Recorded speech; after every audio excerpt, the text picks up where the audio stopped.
Good day. Well, looks like it's just you and me at the moment, Barn, but that's fine. There was only possibly going to be one other participant in the shape of Kevin.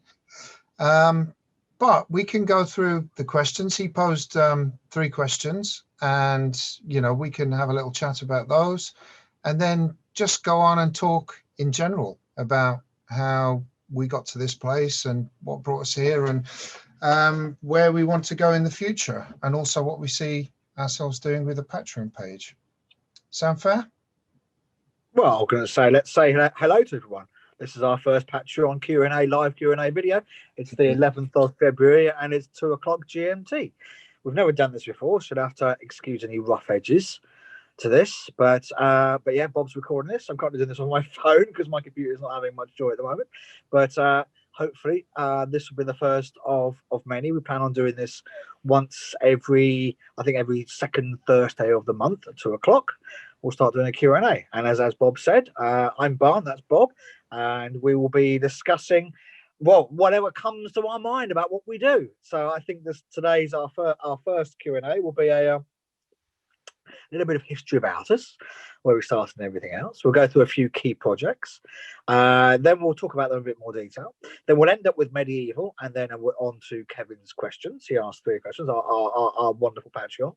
And then we can then talk about some stuff which may interest you. For example, how to get work as a freelance composer, how we do what we do, what will be some tips and tricks of the trade. And I think we'll end up with some announcements about what we're going to be talking about next time. That sounds to be like, does that sound like a suitable intro, Bob? I think so. That sounds good. Yes. Hello to all of our Patreons, and hopefully our community will grow. First of all, Barn, tell us about what PC problems you've had, because that's like a classic issue for people like us. You're not just a composer, not these days. You're basically a computer whiz, because it's the only way to get by. What's going on? Currently, I don't want to turn my phone around because you can currently see that my screen is currently locked in booting up Windows. Well, I've had various. Come on, let's see what's going on there. Just so there you go. It's currently at least trying to stop boot up my machine. That's why I'm doing this from my phone. But show us the box as well. Show us the box, your computer box. Oh, and it's a bit at the moment. It's been in pieces because I've got. No, that's what I mean. That's why. Look, that's my server, my new server after my other server, which is that computer. After that died yesterday, after many years of service, so I've now put the hard drive into this server.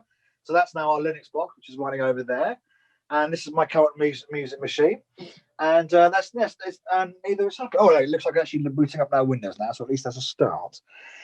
So there you go. So what we do, you have to be. That's it. I suppose that's one thing to say to people. Is like, if you want to get into music especially doing music for games, the funny thing when people ask us is, do you need to know about?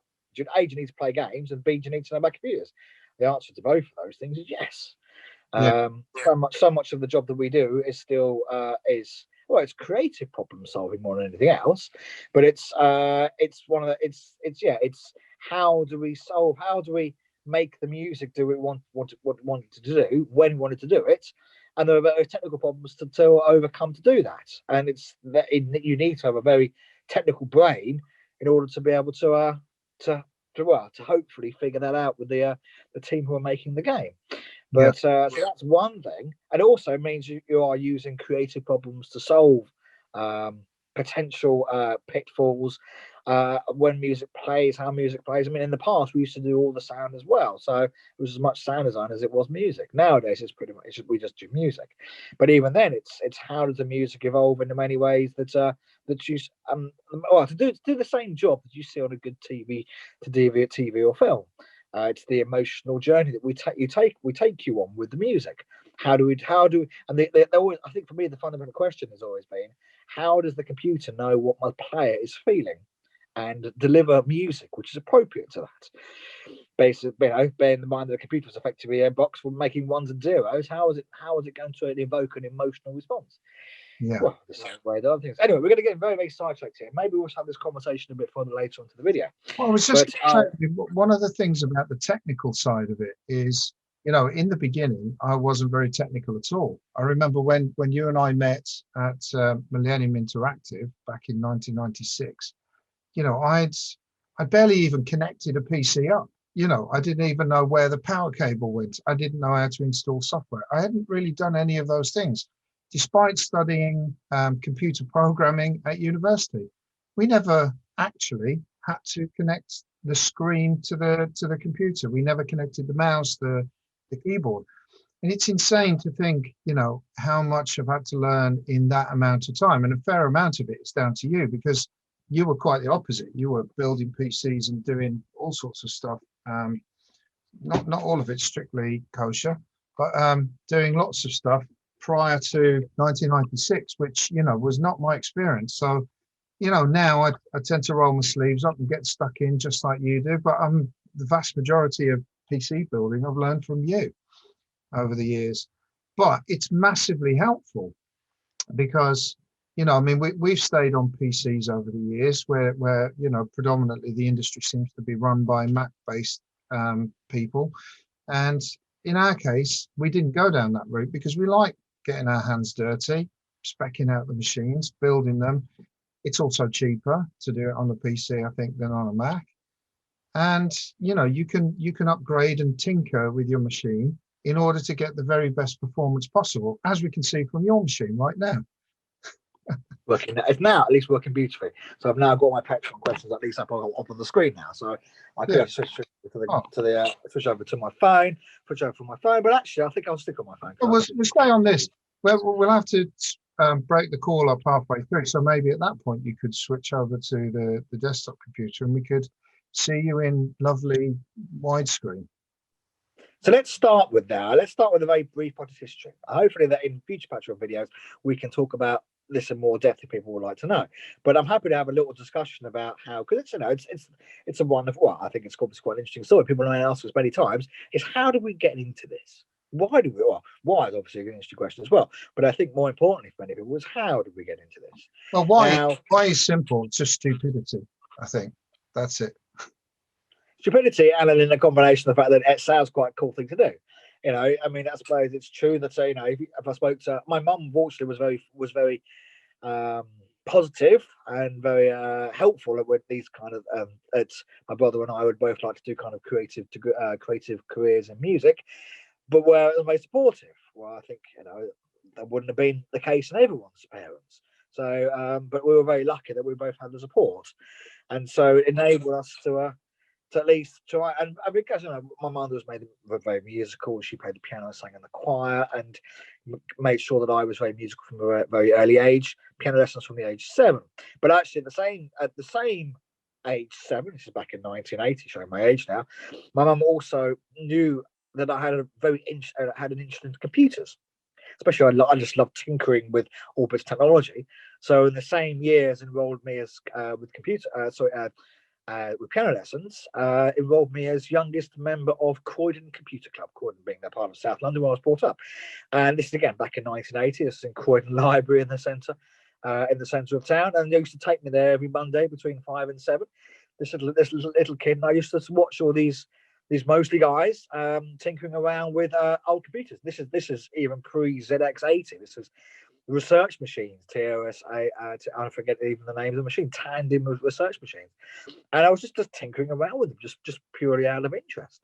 And then I went to a school when I was just spent all of my time, free time, in their computer room.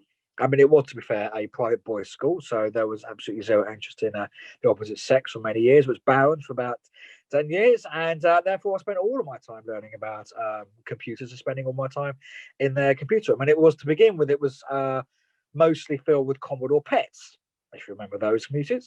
And then in the sort of mid-80s, it began the standard thing in schools in the UK. It was filled with BBC Micros.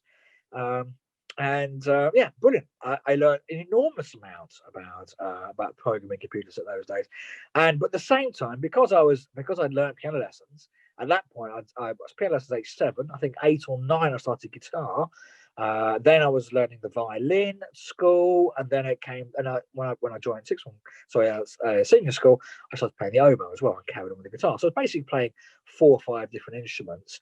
So I spent a parallel time from the age of 10 to 17, 10 years there, spending all of my time either learning about computers or learning about musical instruments. So it was an obvious co-joining of these forces in 90. Well, to be fair, I think it was originally in 1987, 88, when someone showed me a little kind of internal package written by guys called Maniacs of Noise to write music on the Commodore 64.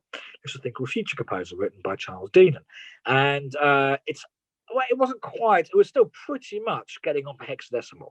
You would have, basically it was a screen full of numbers and letters, and you were defining which note of the 3 channels on the Commodore 64 you could play music on, which sound you play it on, and the duration. So it wasn't anything remotely resembling a musical notation. It was pretty much a list of numbers and names. And moved on from there. And then I got the Commodore Amiga in 1989, Christmas 1989, and within less than a year, I'd had my first live commission. That was a game called Swivel on the Amiga. So that was from a track which I'd originally written for the Amiga demo scene, which is where I learned to write music on the 64 and on the Amiga, because the demo scene, if you're not familiar with this, was basically, it's full of, well, sort of kids generally, late teens into, well, probably mostly into sort of probably late 20s, early 30s. Again, mostly guys who are very technical with their computers, like playing games, but also want to do things much more creative with them. So they would kind of get together and form groups. There were guys who wanted to be artists. They were very good at drawing things, of course. Guys who were very good at programming, but they weren't programming games. They were programming stuff to fly around the screen to prove their programming prowess. And in fact, in many cases, I would say the way you would describe it would be a demo, which would be more or less a demonstration of their ability to play with the hardware on the 64 and the Amiga, was more like, I suppose, a real-time music video. Because the third discipline in that would be music, which is where I would come in. So I would get involved in writing music with demo scene groups. Artists and programmers would get together and do stuff which was flying text around the screen, 3D objects, and so on and so forth, and just doing whatever they could do with the hardware to make it look cool. And I would write a piece of music to accompany it. This would then get sent out on a floppy disk on the generally Amiga 3.5 inch floppy disk, and the 64 5.25 inch, and you would be people just sharing this stuff, obviously very much pre-internet, showing it around. Well, Europe was the scene I was mostly involved with. What it did is it taught me an enormous amount of how to use the 64 and the Amiga. And in fact, the package which I used to write music on the Amiga originally was Carson Obarski's Ultimate Soundtrack, which was originally a commercial package. We didn't do very well. It got updated by the demo scene and became Noise Tracker, then more famously Pro Tracker. These were the software that I'd used to write music on it. And this was, in many ways, quite far advanced of what games composers at the time were doing. Some game composers were actually trying to use MIDI, which is the protocol which synthesizers and samplers will talk to each other. But MIDI was never very good at. MIDI relies upon the power of the host computer to make the stuff sound good, because MIDI itself is simply a way of transporting notes around and go play this note for this duration. It doesn't have any idea what the note will sound like, nor does it care. It relies upon the power of the synthesizer or the sampler to do all that work for you. But when you've got a home computer or games console, there isn't really a great deal of power to make it sound very good. Whereas the tracker format, the sound tracker format specifically, was more like a sort of a music. How do I describe it? So like what is it? What's they called? Pianola. When a pianola, which would play a piano through, it would have like a kind of a roll and it would basically trigger notes as it went past kind of a note, sort of like a timeline. So what they was to do, so someone decided this would be a really good idea on the Amiga to basically play music, rather than having MIDI to figure out which sample go on which channel. It gave you 4 channels, which is what the Amiga had, and it simply said, play this channel, play this sample on this sound on that channel, and it would be a timeline. So it would scroll up and you would see exactly what's happening at any point in time. I'm getting very in detail into what the Amiga did, but this gave you a much more freedom and control to do whatever you really could to be clever with trying to make the Amiga sound like it had much more channels than 4. And so, it was a brilliant way in fact, it was my equivalent of a 4-track, which I'm sure Bob had when he was at university too, is that there's a lot of people we knew at university, that's how they would effectively produce music. They couldn't afford proper multi-track, reel-to-reel systems, but a 4-track was effectively, it was using an old-fashioned cassette, but using effectively both sides at the same time. So left to right on both sides, which meant you could have effectively 4 channels playing at the same time. And you could just record it and plug into a mic or plug into a synth or whatever, and you basically record whatever you did, and then go press rewind on the tape and play it and add another layer. So it became quite so effectively the Amiga was my equivalent of the 4-track tape. So I'm getting very caught up in this, the details of this. But effectively, this allowed the music I'd written for the demo scene. There was a demo which they were developing called Decimation, which they said, can you make something which was kind of dark and industry and mysterious to begin with, but then kind of funky and much more kind of upbeat towards the end. This is the track which I wrote, which I then managed to take to go and see Sales Curve, which are the developers of the game Swift. And they asked to hear the modules that I played, and I played this is the one I played to them, and I played a few of them, but this is the one they sort of all went quiet on, and they chose that to be the title music of the game Swift, which came out in February 1991. So yes, here's me, 1990, age 17. I'd managed to land my first commission as a games composer.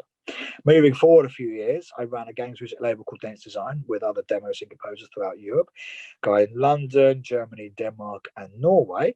And in 1995, I moved to Cambridge because at that point, the job of an in-house composer in games was still very much going on. And so I moved to Cambridge and I decided to work for a company called Millennium Interactive because they basically built the best studio I'd ever seen. For those who are like their technical side of things, it was 32-track Pro Tools back in 1995, way ahead of the game. I've talked for far too long and I've got into far too much detail about doing my work on Swift. But in fact, what I wanted to talk about is move on and say there were a couple of key projects that Bob and I worked on in those years. In fact, just before you go on to that, I was just going to say, given that we've had your background, I mean, just to give a bit of background about me, my background was less technical. Certainly, I was playing music. I was playing trumpet with a brass bands, string bands, and so on around the Midlands area where I grew up in Staffordshire. And, music was very much a big part of my life without question, but not so much on the technical side. I always wanted to write songs. I had friends in bands I used to go and hang out with and follow them around and see what they were doing. I also was, in various bands here and there, but never anything substantial, never anything to any great level. But it was always a big hobby of mine. As you touched upon 4-tracks, I did have a Tascam 4-track actually, which sounded awful. But very, very nostalgic. I bought it secondhand, and I used that while I was at university. Had a little band which we put together. We wrote a very cheesy 80s rock ballad and recorded it on there. And I loved it. I loved that time. So I always knew I wanted to make music. And it's a far cry from what we do now inside the computer. I grew up with computers as well. We had a Commodore VIC-20 when everyone else had a Commodore 64. My mate had a ZX Spectrum. We used to go and play games around at his on that, but wasn't really using it to make music. One of my very good friends had an Amiga later on, and I believe we were using a tracker of some sort to write music on there. And, we were experimenting and trying things, but we never used it particularly in anger. We never actually produced anything that was releasable or whatever like you did. It was just fun, really. And I used to just go over and hang out with Dave and, we used to do a bit of music and that was it really. So the technology side of it didn't come into it for me until much later. Well, till I started work at Millennium in 1996. Prior to that, there was, very, very light smattering of tech, but really it was about kind of going out and actually making music. And most of it was with brass bands, orchestras, and jazz ensembles. And that was really what I was doing predominantly. So while I could play piano, trumpet was definitely my main instrument at that point. and I enjoyed playing the piano, and it was something that was a nice outlet for me, but not something that was a major part of my life.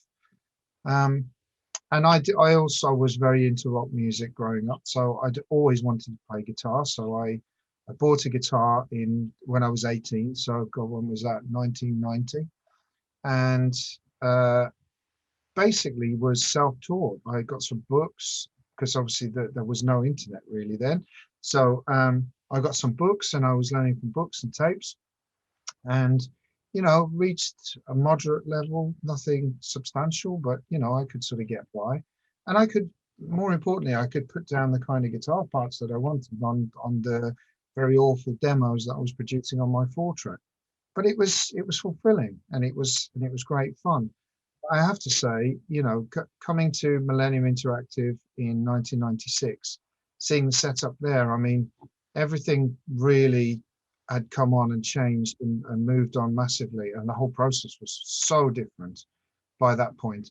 And I'd say what we're doing now, having super powerful machines with VSTs all inside one box, it's different again than what we were doing then. It's like a new generation of music makers doing it in a different way.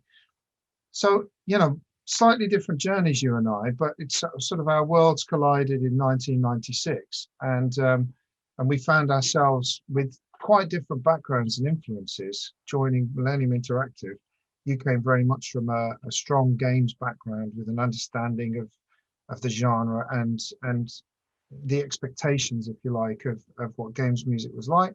I came into it with a very sort of naive perspective, I suppose, about what could be done and what should be done, and that was quite an interesting dynamic I found between us, because there were you, the voice of experience, but there was me, completely naive. And when they threw the medieval brief at us and said, make it sound like Danny Elfman, I just came at it more from a sort of just purely the music standpoint, and you came at it from the game standpoint, and it sort of clashed together, and we ended up starting producing demos. Well, I mean, the first one was, I seem to remember, I don't know if we've got that anywhere anymore. I think that was either entirely written by you or predominantly by you. And it sounded, I'd say, like quite gamey, quite what you'd expect from a game. But then when we started collaborating more, we started sounding more Elfman-like and much less like games. And I think that was a real turning point for us. Oh, sorry, you're asking my opinion on this. Well, I'm waffling, but I kind of paused to give you a chance to jump in. Well, yeah, exactly. I mean, my plan for this is funny because my plan for this talk is I completely got out of the window because I'm thinking we'll talk about this in great detail about our background, and then we'll go through a few key projects before we get onto it. But actually, given the fact that we're almost halfway through, I would say probably it's wise to sit there and talk more about what people expect us to talk about. Which so maybe on the next video we could talk more about but more other games which we can go into great detail on. But I think it will be useful here for people who want to hear about medieval. Now, Bob said medieval came to us. At that point, Bob was employed as a sound designer. He was and a second audio junior person. Wasn't a composer. I was the composer, and if I did sound design as well, and we both did other bits of sound as well. But so when medieval kind of came to us, it was the joy about it was the fact that Chris Saul, the designer, had a very, very clear idea of what he wanted to sound like, which, to be fair, is in itself quite unique. I remember there were many games in the past where there wasn't any, there wasn't literally. Some people have said to us, "I don't know what I want. Please give me some idea," which in itself is okay. You can work with that. But this definitely was the first time that we'd be given a film soundtrack as a reference. That's actually not entirely true. The Silver was about the same time. But I felt that it felt basically that it was giving me an opportunity to move things a little bit more cinematic. In fact, I'd recorded them. Remember the choir from Silverload? Yeah. So I wasn't. Actually, I remember it happened, but I think that was just slightly before I joined. Silverload was a game. Actually, was the game Jason Wilson, who was the lead artist or lead content designer on Medieval. It was what he was working on before, and it was that was probably actually thinking about this. Probably the first time I've been given a film soundtrack as a brief, and I think he gave me what was it, Hardware, Richard Stanley. I think one of these for Hardware, which is kind of a British lo-fi but actually very good sci-fi film. And oh god, there's another one. It's going to really bug me now. I can't remember the name of it, but it was much more of a kind of a Western side style thing. So I remember actually when I first said to him, I said, okay, fine, you want me to sound like this? I'm going to record a choir and I want a harmonica player. And both him and Jack Gay Richard at the time said to me, I've never heard that before. So I'd already started to record instruments, and in fact, I recorded a local choir who I met from the people who worked in the office block next to me. So there was a sort of a movement towards the film side of things. But the music for Medieval, but the requirements for Silverload were far smaller than this. Silverload had. It was more. We were kind of scoring cutscenes and a bit of that. It was basically there's a lot less content. So when Medieval came out, there was a discussion for basically having all the music, basically more music first off during all the levels, which didn't happen in Silverload. So it was all of the in-game levels. They were going to be accompanied by a score, as well as all these wonderful FMV sequences.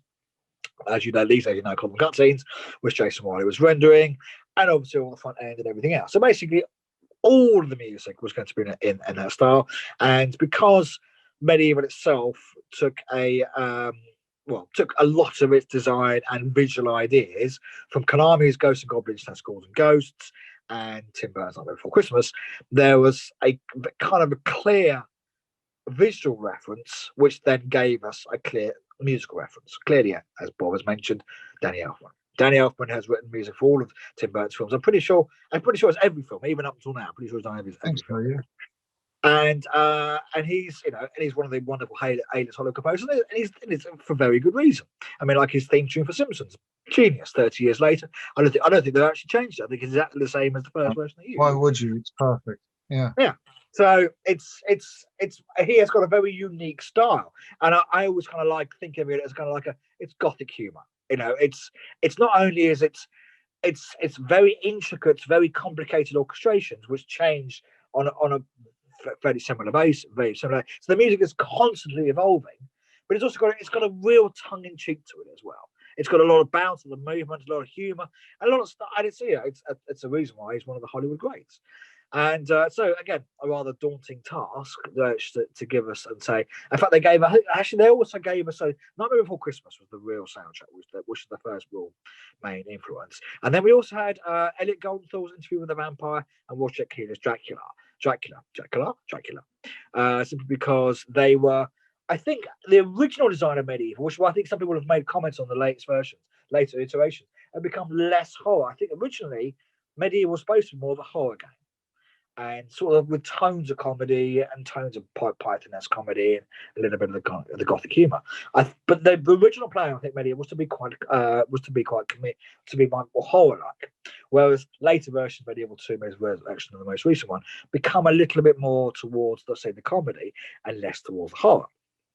So I think they wanted to make sure that the first game had a bit more horror into it. So when Medieval first came around, she gave us kind of 3 or 4 film soundtracks, which were all amazing, brilliant film soundtracks, and said, guys, I want stuff like this. Well, to begin with, just me.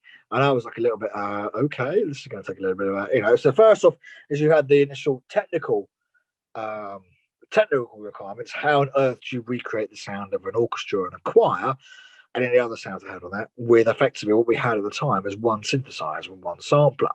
It was a Roland JV1080 and an Akai S3200. And I'm not even sure we even had orchestral sample CDs at the time. I had to go and buy them.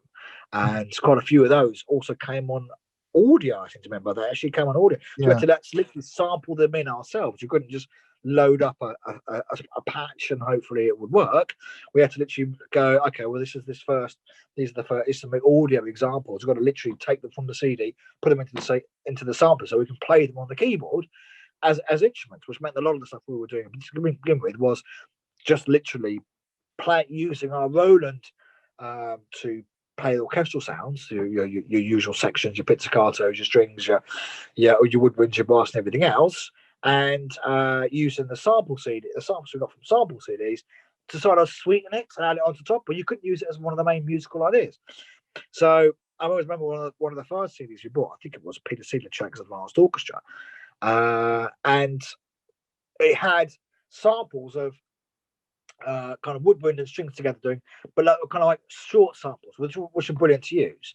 So that's effectively what became the start of Graveyard, which is the track which is still for the first level of the game. Dum blum, dum blum, dum blum, dum blum. Because those sounds, the first sound, the boom, that was something we did on our keyboard, but the sound afterwards, the sort of the triggering of the woodwind and the string sound was one of the CDs with samples we got from one of these CDs, because it was a real orchestra. We could make us sound like a real orchestra, and I think that was also one of the biggest challenges. Was you can start to think about writing in an orchestral style, but that's all well and good as long as the sounds you have work with that. If you don't have sounds which sound very good, then you sort of caught between the two and going, it needs to sound like an orchestra, but I also need to be able to write it so that in the way that I'd like to write it, using the sounds I've got.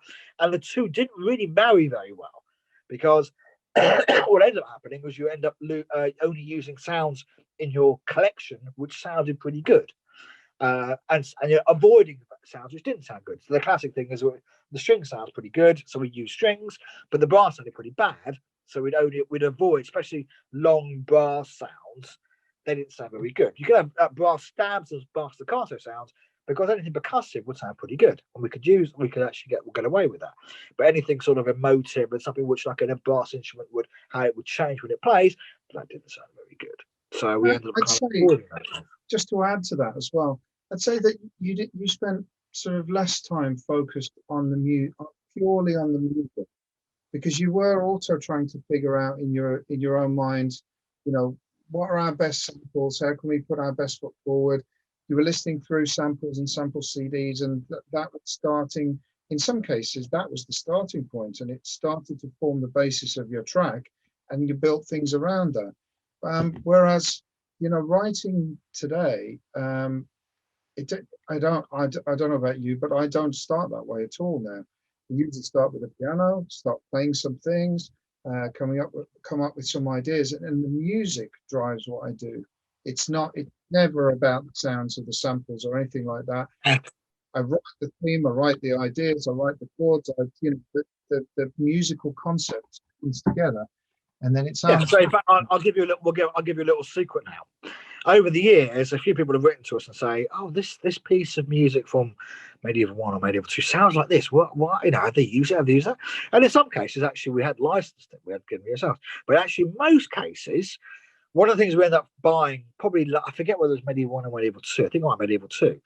We found a wonderful audio CD called Symphonic Adventures. It was an audio CD, but full of full live orchestral riffs. Stuff which was loopable, stuff which we could use as stabs, or stuff we could use as a bed on a track, like a rhythm layer. And it sounded brilliant because it was written by a well-known Hollywood composer. It's funny enough, because if you look at the credits, they won't tell you. They say it's written by a well-known Hollywood composer. And but it's very, very well written, very, very well produced. And we use this liberally. We use this all the time. It might be Medieval 2. I forget it was Medieval 2. Remember which one it was? Yeah. Medieval? Yeah, Medieval 2. And so we use it on the basis or to sweeten quite a lot of our tracks in the second game, because it sounded so good, just layering on top. Now, I mean, it wouldn't affect the music we were writing, the melodies and everything else we were writing, but underneath there might be like kind of a riff going bubba but which we could never program successfully because the sounds we had didn't support that. But this rhythm obviously was played live by an orchestra, so it sounded amazing. So you could use that as a bed for us to write something over the top, and then people will recognise that and go, "I've heard that on an advert for X," or we'll probably go, "Why? Have they ripped you off?" type of thing. And actually, the truth of the matter is, no one's ripped anyone off. We've just all got the same sample CD. So yes, that's a little secret that we let out the bag. That some of the riffs we've done, they weren't ours, because there was no way that we could program anything which sounded remotely as good as that back in 1998 or 1999. Yeah. So yes, so I think it is now about half past. We probably should. This might be a good point to adjourn. We're going to come back in part 2. Yeah. come back with break, and we'll answer Kevin's questions, and we'll talk about more about the latest medieval. Okay, cool. Here's part 2. Welcome Barn in widescreen. I'm not sure it's better. Yeah, exactly. So just probably the next thing to do is to answer Kevin's questions, because we didn't get onto that. We waffled endlessly about ourselves, being the narcissists that we are. We didn't actually answer his questions, so maybe that's the first thing. One of his first questions, I know you and he discussed things in the past about Clive and Wrench, again, that he was working on, and you gave some advice on that. Yeah, he asked about, he said, thanks for your guidance on the tunes you gave Clive Wrench a while back. You're very welcome, Kevin. I think that was 2014. I think we might have done that. You simply asked how we do what we do, and I think I just gave you some pointers. Yeah. Yes. Well, his first question was, how did you feel when you were rescoring the soundtrack for Medieval's latest incarnation? Well, I mean, of course, the feeling was amazing. We had no idea that this was real in the first instance. We've seen so many people talk about remakes, spoof trailers, teasers, and all sorts of things. We'd heard so many rumors of Medieval coming back. We'd sort of got a default position of, nah, it's not true. So when this one came around, we were pretty much feeling the same way until we saw a video of Sean Layden wearing a Dan Fortescue on his t-shirt underneath a jacket at a conference. We kind of thought, it's probably real then, given that that's Sean Layden, the CEO. So then we started taking it seriously, but of course we didn't know whether they were going to involve us or not. We're always hopeful when it's something that we worked on, but it's certainly not a foregone conclusion. There's many ducks that you have to get in a row in order to be in the mix for that. But first, the first step was that they approached us, and we started discussing the possibility of us getting involved. Of course, we jumped at the chance, because this is a project that's very dear to us, something we've loved working on over the years, and if they did one every year, that would be amazing for us. It would be something we'd love to get involved in. And it's certainly a musical sound that we know very well these days. I'm sorry if I'm boring you, Bob, but sorry, I know. So I think it was a big lump. So anyway, so our feeling was amazing initially, and we did a piece of music at the very start as a kind of test to prove to the team of people in Sony America that we could do it, and also to prove to ourselves that we could do it. It's been a fair while since we'd flexed the medieval muscles, so coming back to it was, you're never quite sure. Can I still do this? Am I still able? And we were. I mean, we slipped right back into it. It was pretty easy. I'd even go as far as to say. And what we kind of thought we'd do in that first instance was, let's take, because it's a remake of the original game, let's take one of the first tunes, let's start with the first tune, but let's morph into something new. We both, I think, felt the same way, that we'd really like to create and write original music. And so that's what we did. We started with the opening to Graveyard, and then we morphed into something really quite different, and it was great fun. And I still love that piece of music that we did, but it was part of the journey. Let me interject now and say, actually, for anyone who's curious, when the digital soundtrack comes out later on this year, being 2021, there will be 3 bonus tracks, and one of the bonus tracks, which you won't be able to get anything else, is indeed the first demo that we wrote for Medieval. It's as Bob said, it was the first Graveyard track, and then we turned it into a new track. It wasn't recorded live because it wasn't used in the other game, turned out, but we did actually end up finishing it and producing it last summer. Yeah. Back to Bob. And slightly throwing me that as so we love doing it, but the first thing that the feedback was very positive about the tune, but their overriding feeling, having now heard something new, was actually we need to be more faithful to the original game. And I think in hindsight now, I see the final thing, it was absolutely the right call. from our perspective, a creative standpoint, we don't necessarily want to revisit pieces of music that we did over 20 years ago. There's something creatively interesting about that, because we had the chance to move things on a little bit, develop things and improve them. But I don't think they're necessarily the strongest things we've ever done. And I like to think that over time we've improved and honed our skills. So coming back to something that you did when you were, in your early 20s was, that side of it was a bit of a wrench.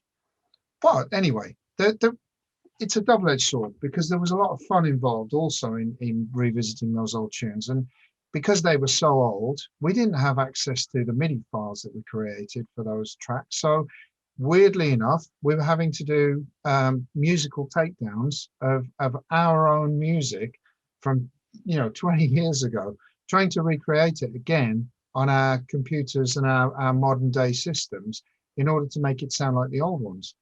And so that was kind of the first step, which was really weird, I have to say.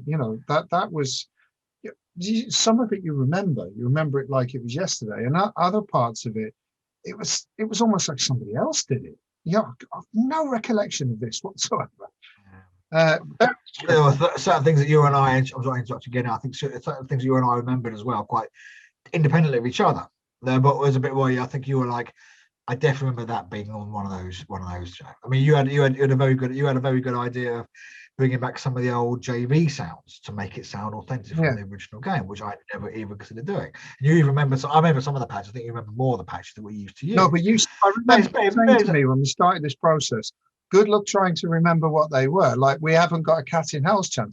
And I kind of felt you were probably right with that. But in practice, when we bought the VST plugin and started loading it up, actually, so much of it came back to mind. I remembered so many of the sounds just like that, like it was yesterday. That was strange as well. Because the first Medieval was done in a way which we were obviously using these sounds on the JV 1080, which were sort of just traditional orchestral sounds, and the samples that we had from these audio CDs. But we had to fill them out with other sounds. We had to use other more sound designing, more effects stuff. For example, one of the levels we did was for ant caves. On the original game, we had so little RAM on the PS1 to do the sound design that I said, I need to write a piece of music here which sounds more like you're in an ant cave. So basically the majority of the music isn't really music, it's musical sound design as you're sort of effectively, your tiny mini Dan going through a very warm and very scary, horrific environment of an ant cave. So lots of dripping water sounds and more horrific, sort of more horror noises more than anything else. And because there was no way that we'd have the sound design to make it do that, so we were using the music to do the job of the sound design, to try and do that. And there were a few other levels where, for example, I think, what was it, ice caves, crystal caves, where there was one sound called Ice Hall, which just has a very good, for me, I think both of us, a very good sound of something which you'd hear in an ice, in a cave. And so we used this liberally throughout the track, just to make it feel like it was more like you're in the environment you're in. So I still love that I still love it now. I still love the sound of the JV 1080. I mean, it's a great plugin to have. Weird that it's in, a tiny bit of probably 1 meg software compared. No, I think the whole library is about 64 meg. I think it's crazy to see how that enormous synth is effectively now one small plugin in our setup. Right. So I think that's I think a lot of it, as to continue answering the question, is that how do we feel about when we were scoring it? A lot of it was like effectively riding a bike. It's because it's the one series of games that we have worked on, every single one. It's the only thing any project which we've worked on, which has had so many sequels that we can effectively, we are part of it. It's part of our DNA. We've done it so many times now that, so yes, it's something which we know very, very well. So I always remember the first feedback we got from the audio guys sending America was like, you're definitely the right guys for the job. It's like literally, because like we just know Medieval. We've done it we've done it so often since from 1997 to 2021 now, that we just know it inside and out. And in fact, there were people who said to us, can you write a medieval style track? It would be very easy to do because of the formulas that we've learned over the years as to what we think creates a medieval track. We know them as well now as did back then. Hopefully, with better technology, a better understanding of orchestration. I was going to say, Barn, I'd almost flip it on its head and say it's quite difficult to write something that doesn't sound like medieval. So every brick comes out the same. Yeah, that's very true. So I suppose to answer your question, how do you feel? Well, and in many ways, we felt. I think I've said this a few times before. Is that it was like a dream come true. Having the opportunity to score medieval how we always wanted to do it. Medieval 1 and Medieval 2 were programmed. Medieval Resurrection wasn't even recorded live, but it was linear. So this the final opportunity we have to produce a medieval score, which is A, completely live orchestral, and B, interactive. That's the one thing which we'd never managed to get before, was to make the score interactive.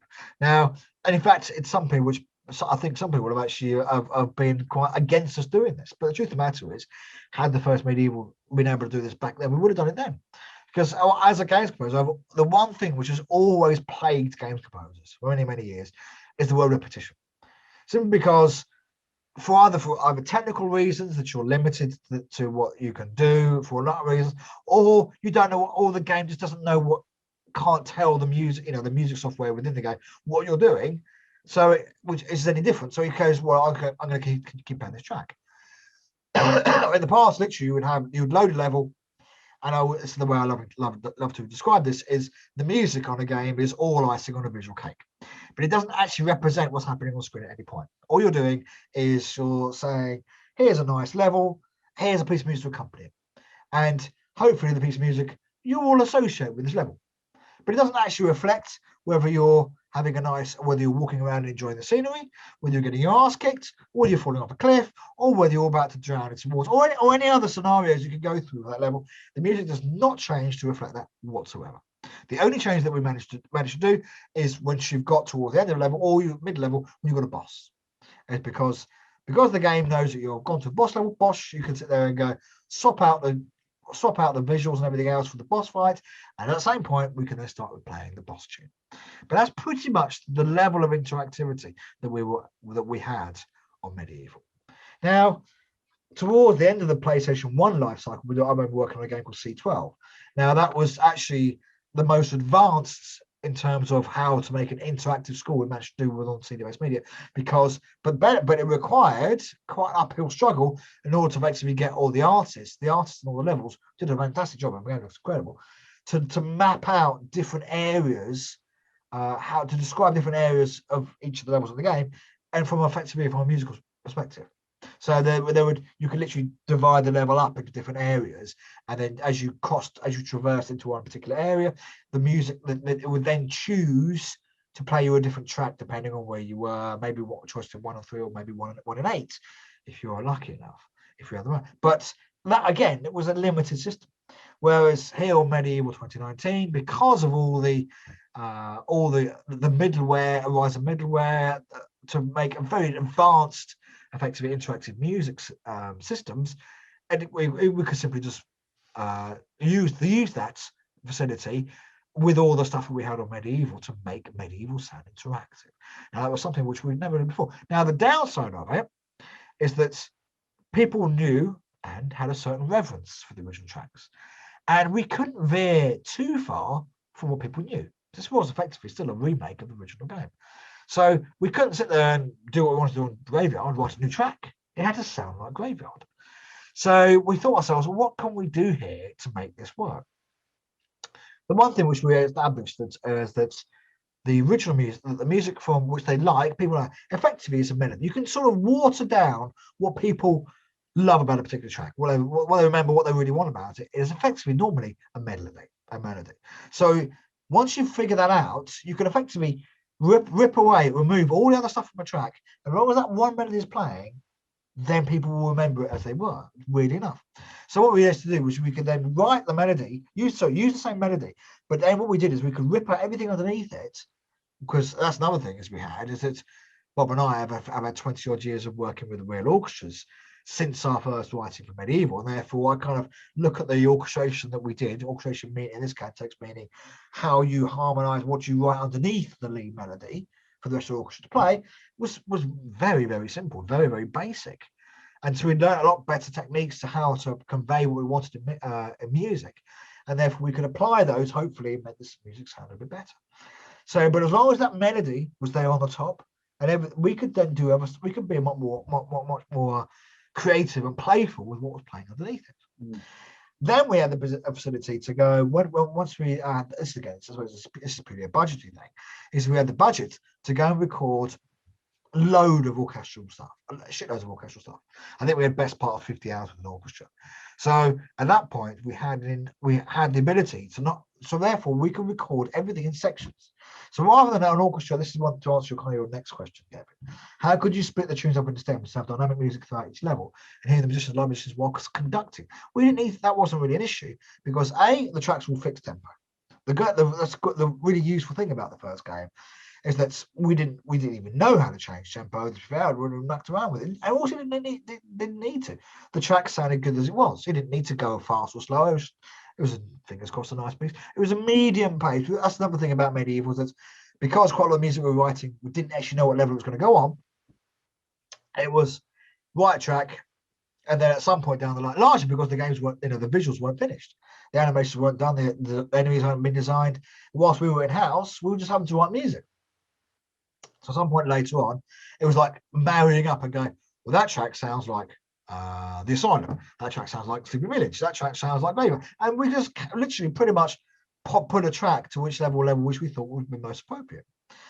But their tracks so they're writing them then, they were all fixed tempo. They were all the same speed throughout, which meant that once we started recording everything, we started having complicated orchestral backings, we can record everything separately. And to the point of recording things separately, not only would you record each section of the orchestra separately, so you have your strings and your woodwind and your brass and your percussion, but also to the level of granularity where you'd actually record all your short notes or your rhythmic stuff separately from all your long notes. So all your nice, beautiful, like strong, long melodies and everything else, they would record separately as to all the short stuff. So in terms of the options that we had whilst doing the mixing and to make the score interactive, we had enormous amounts of control of what would be playing. So, and Monty, the wonderful music supervisor from Sony America that we work with, he had the idea effectively of splitting each of the levels up into effectively 3 acts, and depending on whether you'd gone through a certain door, open a certain bit, effectively dividing the level up to 3, that would then trigger the next episode. So what you would do is you'd hear kind of a pool of music playing from different stems. So you'd have, your classic go-bars is the first is a good example of this. The melody people know, boom, boom, boom, boom, boom, boom, boom, and then on the horns, and you'd hear that. But all that was recorded separately. And so you could walk around that first part of the level and you'd hear different variations on the same thing. You could hear the dum blum, and there were different ways we'd recorded it. So quite a lot of interactivity was quite subtle there, and then you would either hear it without that melody because we recorded that separately, or with a melody, or another different melody. But you'd keep playing this from this small pool of sounds, stems of music. And once you'd open a certain gate or using a certain runestone, you would then go to the next part. Now, in that case, you would either have the same pool of stems to begin with. Stems effectively are just literally pieces of music which are recorded separately, which you can play together. So in this case, it could have, the strings doing the pizzicato boom, boom, boom, boom on its own, and then another stem could be the woodwinds going blum, blum, blum to come in at the same time. And so your next, and then same with rhythm percussion. And as you went through this door, the next area what you could do is you could then either use the same pool of sounds, stems, and then add more. So the music would feel like it's progressed. And that's all you could then do. Another thing, we could actually up the ante, so make the music sound a lot more intense. So it goes from being quite slow and laboured to being a little bit quicker. Because the way WIs, which is the music implementation software which we used, is capable of going between multiple tempos. So it would smoothly ramp up from the original graveyard tempo to something slightly faster. So it will all depend on where you are. So depending on the track that we'd written, they would either get more intense, or it would be the same track with more steps, or it would be a slightly faster version of the same track.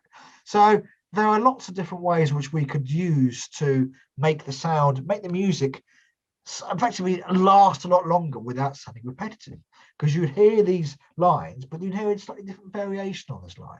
And in fact, I think right towards the end of development, one of the ideas I think we came up with was actually having some solos. So it's having improvised lines where on a few of the levels where the melody, where the I think Pumpkin Gorge is a good example of this, where the riff remained the same throughout. Everyone would quite like they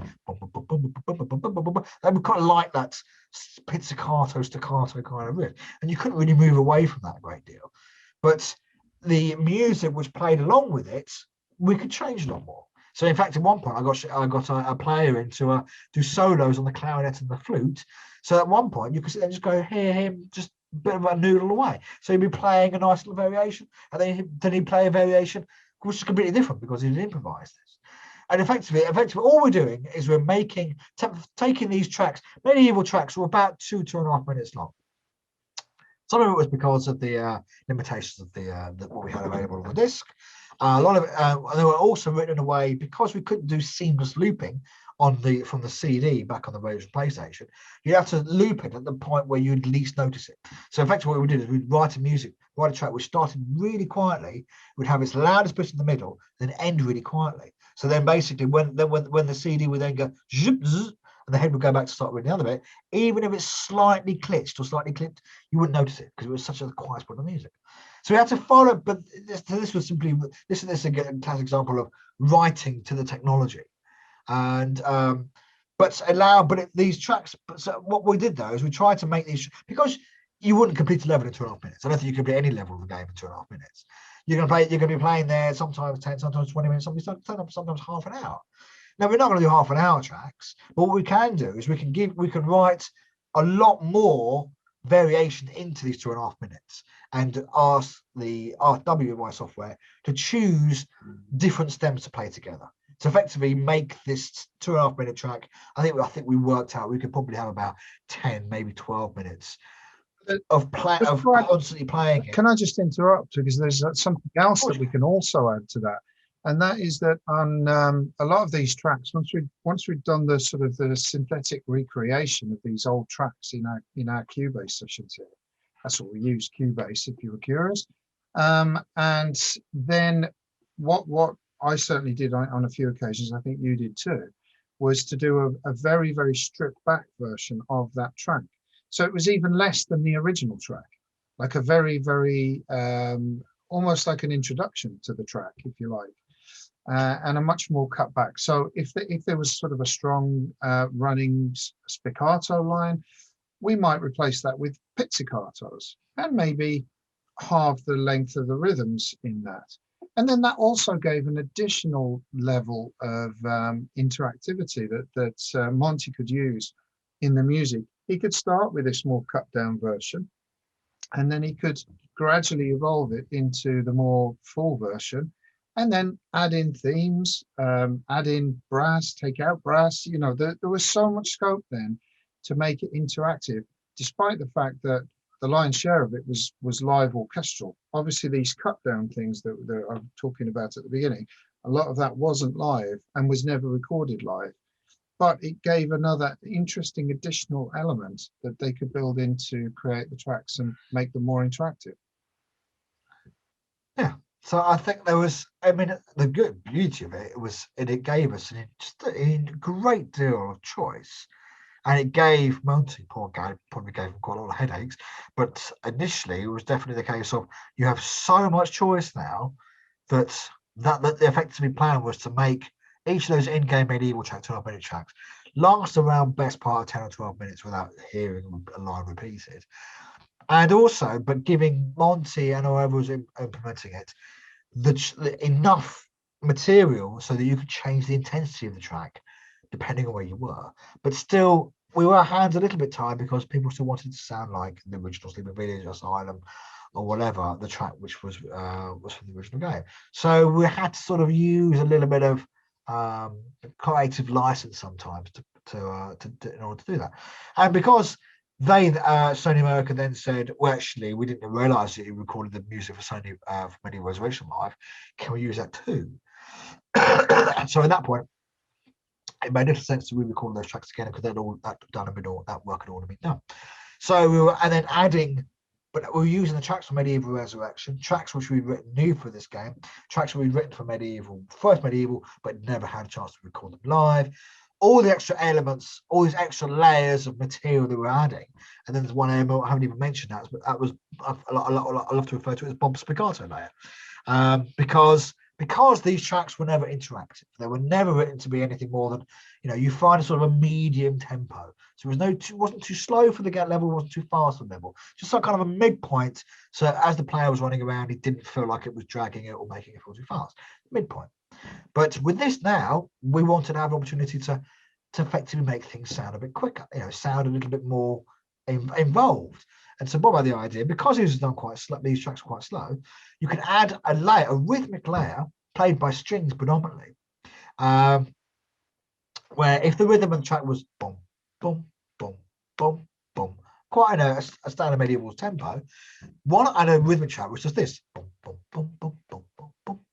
So the same track, but you've got a piece of music which plays effectively twice as quickly as everything else. And so we actually ended up coming back and recorded this in the UK after we've done all the big sessions in Prague about a couple of months later, to effectively, so we take all the tracks that we'd written. I think this is done for most levels, wasn't it? Yes, it was. Yeah.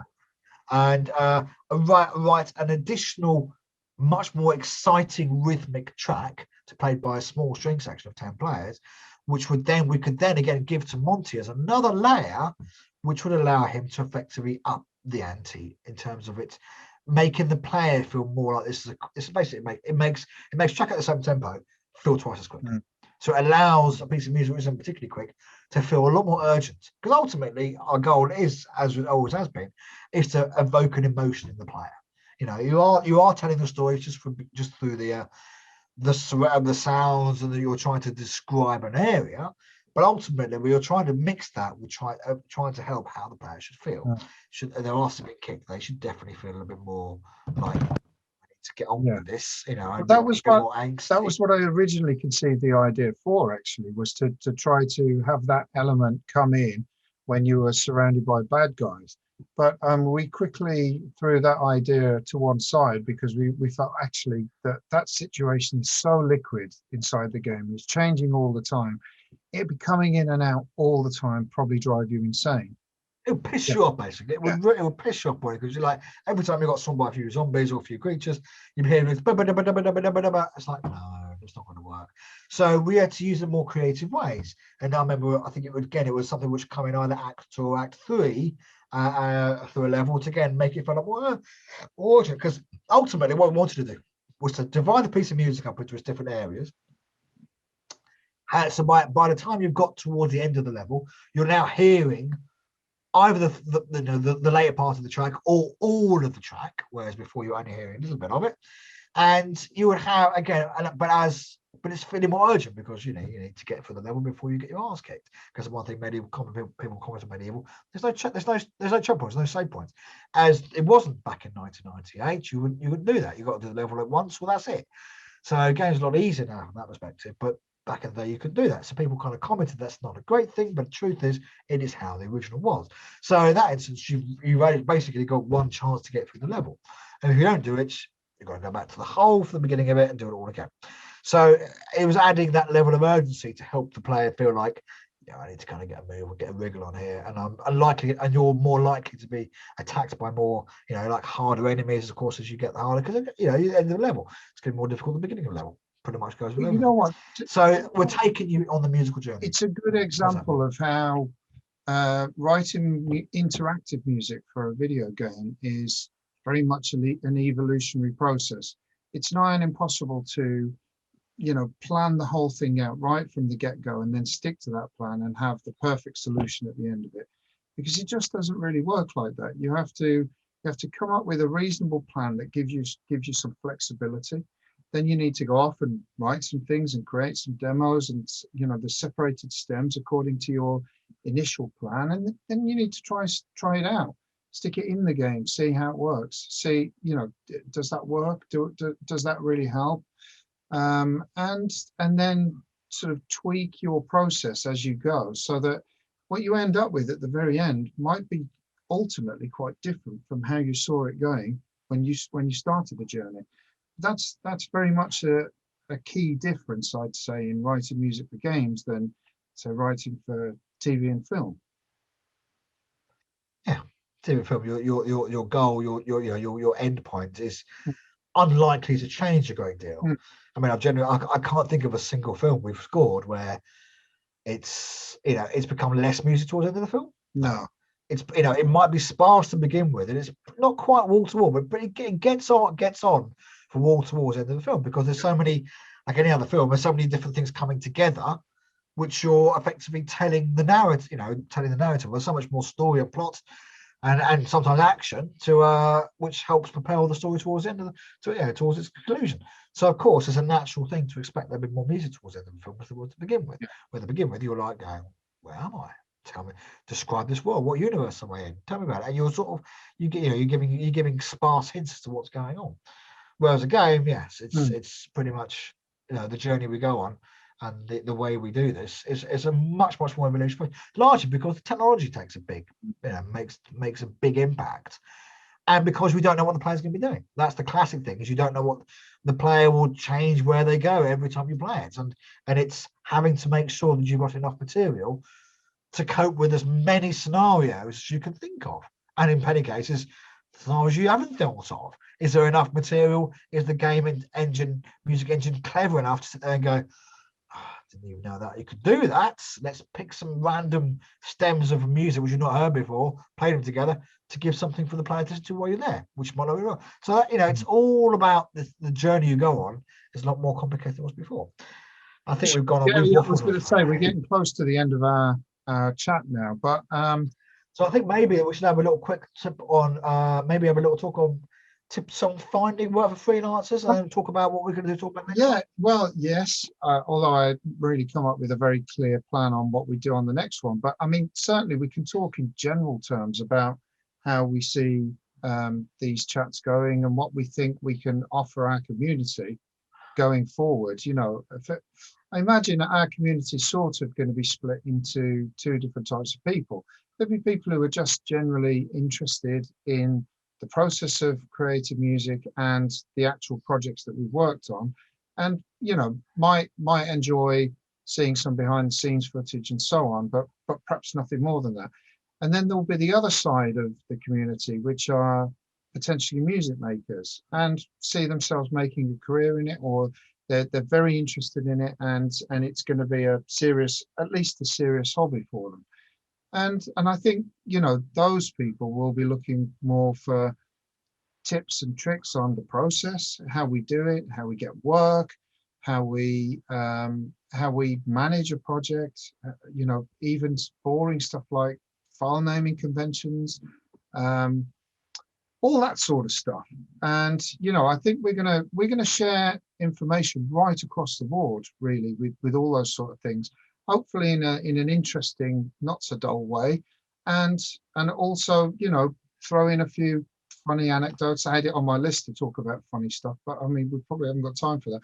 But we will in future chats and talk about some of the funny stuff that's happened along the way, and key moments in our development that have led us to where we are right now. And I mean, that's the thing, there's no prescribed journey. You make it up as you go along.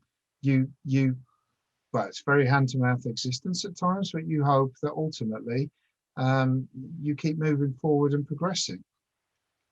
But I mean, if you had some tips then, Barn, on a budding composer wanting to try and do what we do, what would you do? What would you suggest? Well, I suppose anything else. The first thing is I suppose anything else. it's a difficult really thing to really answer because it depends on what kind of career you want to go for. But in terms of writing music, especially for games and TV and film, the first you've got to do, I think, is you've got to stand out. Why? Don't just do what everyone else is doing. That's the first thing to do. First thing to say is that someone asks you to do a pitch, make your pitch, to pitch or something, make sure your pitch sounds like you. That's that. I mean, that's an incredibly difficult thing to describe, but the amount of times that we would get work and say, please sound like John Williams, please sound like Hans Zimmer, please sound like Danny Elfman, please sound like this and this. Of course, you people do that and they kind of get by, but you're never really going to stand out on a great deal if you're going to do that. And especially if you're one of 10 composers, they're going to listen. They'll get together, listen to it in a room, and how will you all stand out? I suppose for me, it's always think of this from their perspective. Think of it. Put yourself in their brain. Now, the amount of times, I mean, it's difficult. We go through this sometimes. Sometimes Bob and I will debate what do they really mean in that brief. Because you're trying to encapsulate in some cases. This is why I find sometimes very frustrating doing this, because in many cases you're asked to write music for example, a title tune. Now, a title tune is the hardest thing to do because you have to encapsulate the entire ethos of the program, game, TV show, whatever you're doing, in 20, 30 seconds. It's a very short amount of time, and whoever you're doing this for would have lived with this project for a lot longer than you have, months, probably sometimes years. So they might have a very clear idea of what they want, but they might not have a very clear idea of what they want. But the most important thing is, do you do what they really give you, or do you want to sit there and stand out and do something unique? Now, for me, I would always say stand out and do something unique, simply because you don't know whether that will mean that you stand out in front of the crowd and that you will become a more viable proposition because you've done something different. Now, we've won and lost pitches for doing both things in the past. We've done what they've asked for and won something. We've done something which they haven't asked for and won something. And I've come across both. But again, I suppose for me, the thing is to first, I mean, they always say, come up with your sound. That's also another classic thing. So therefore, don't just use everyone's presets everyone else has got, because everyone sounds the same. If we all have the same sets of string ostinato samples, we're going to use the same. Everyone's going to sound the same. Go and record yourself. Go and plug in a microphone. Record yourself and do something unique. Go and record a musician. The amount of people that come to me and say to me, I'd love to get that recorded by X and Y. And I said, well, why don't you? What's stopping you? Of course, an orchestra will cost you a lot of money, but smaller ensembles, you go along. I'd say go along to jam sessions. Obviously hard to do at the moment. The amount of people I was very keen. I think both Bob and I, when we first started this, were very keen to expand our knowledge of local musicians, because we didn't want to do it. We sort of just describe ourselves as acoustic composers. We can do program stuff, but generally we love working with musicians. The fact that we're both musically trained, classically educated, means that we just love working with players, because players bring something unique, and they may for many reasons players will always prefer that. And so we've done that over the years. We've spent a lot of time building up a network of players. Some of them in our local city, which is here in Cambridge, some are in London, and quite a lot of them abroad. And especially with the internet, it's much easier to do that. So, but it helped to create the sound that people hopefully will identify with more than we do. Because even though we're not programming unique synthesizers or anything else, we're the combinations of instruments that we're choosing and the type of melodies we write, that is hopefully something which people will go, that's you. In fact, we've had people in the past say, I recognise your style, I recognise the stuff that you've done, because either your writing, the style is something I recognise, or the instruments that you've chosen, I've heard that combination before, it's something else you've done. So I think for me, my fundamental lesson is stand out. Never be a sheep. Always be the shepherd. Do something which will make you stand out. It may not make you win this time, but you'll definitely make an impression and people won't forget you. And then I suppose the second other thing is I always say to people, perseverance trumps talent, which is something Larry Check said when he told me very years ago, which is very, very true. Is you keep having to try this. It's a very cutthroat, very horrible, very painful. The amount of times you lose. So you have to pick yourself up and keep going. Just it's hard, it's painful to lose pitches after pitches, but you just have to keep going. And hopefully at one point some people will say, actually, I quite like that. And in fact, one of my favorite stories to recite is the fact that you keep it's something you've done which has not succeeded on one pitch, may well be perfect for something else. We've done that. We've had that a couple of years ago. We did that as something which didn't work for a TV show, worked for another TV show. They loved it. So you just never know where these things are going to go. So tips for freelance composers: stand out. I suppose also politely get off your ass. The many people who write to us and say, "I'd like to do this and this and this," and my answer is, "Why aren't you? Why don't you go and meet people in your area doing what you want to do? Go and talk to TV companies, go and talk to film companies, go and talk to games developers, find out what they're interested in and how, and if there's any point you can help out." Bottom line is, I would say music. Well, I'm sure it is the same in a lot of other people, like industries, but music for me is all about relationships. And if you've not built up a relationship with someone, they're not going to think, they're not going to employ you on the back of a random show where you put them in the post. They might think, they're going to want to get to know you first, because music is all about communication. Can I communicate with this person? Can I tell them? Can I discuss what I want musically with them? Will they receive what I want correct? Will they receive, and also will they accept the criticism? Will they deal with criticism badly if I don't like what they've done? Will they gonna? So it's all these things, which in many cases are absolutely nothing to do with your ability to write music. That's one of my overarching arguments, is that we're in a business. We're in a creative business now, and most people will do this. They will spend all their time learning the art of the craft. What they spend no time doing is learning the art of the business. And ultimately, you need a combination of both of these things in order to succeed. I'd add one thing to it, and for us, one thing that we've found over the years is that it's all well and good getting on pitches, but actually pitching is a very, very arduous journey, and you lose far more than you win, and it's a difficult way to try to get work, and you don't want it to be your only way to get work, because you'll be writing a lot of music and missing out on a lot of work, and it's actually very difficult to make ends meet if you're only winning a very small percentage of what you're going for. One way of not having to play that game all the time from our side has been to build relationships with people. This is why we go to the Cannes Film Festival. This is why we attend as many networking events as we can. If we see screenings of TV shows, for example, it's well worth going there, not to meet the cast, but to meet the directors and the producers and the writers and so on, because they might often be the same person. And by doing that, you can actually have a chat with them and find out a bit more about them. But most importantly, you're starting to build a relationship, however tenuous and however small. You're building a relationship with them. They get a feeling for you as a person on a kind of human level, and that really cuts through so much of the crap that you have to go through with pitching. Pitching is a very anonymous process, and it's kind of like pinning the tail on the donkey. You may just get it right, you may just nail it, and then you'll win, and that's great.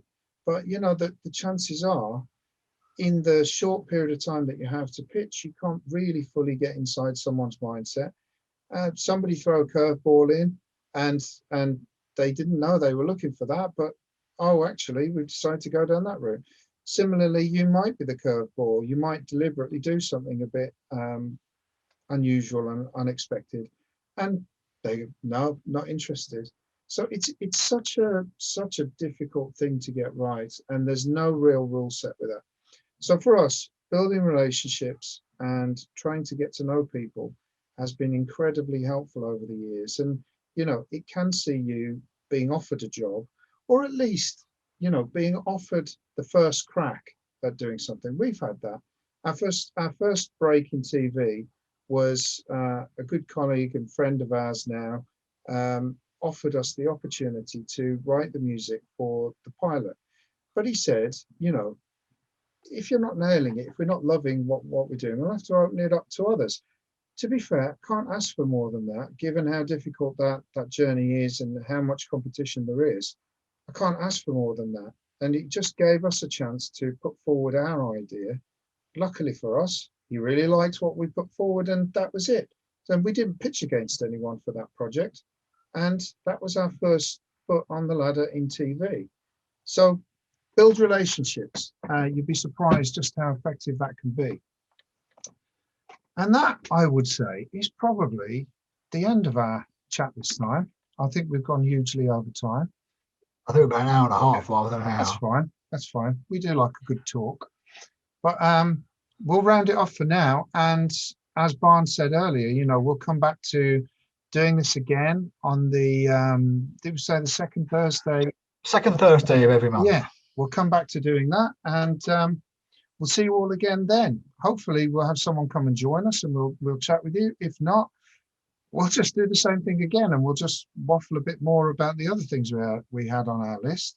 And if you've got any questions, feel free to throw them on our Patreon page or our Bob&Barn Facebook page, anywhere, and we'll pick them up and we'll try and answer them. Nice. Until then. That's great. Nice one. Take care. Cheers.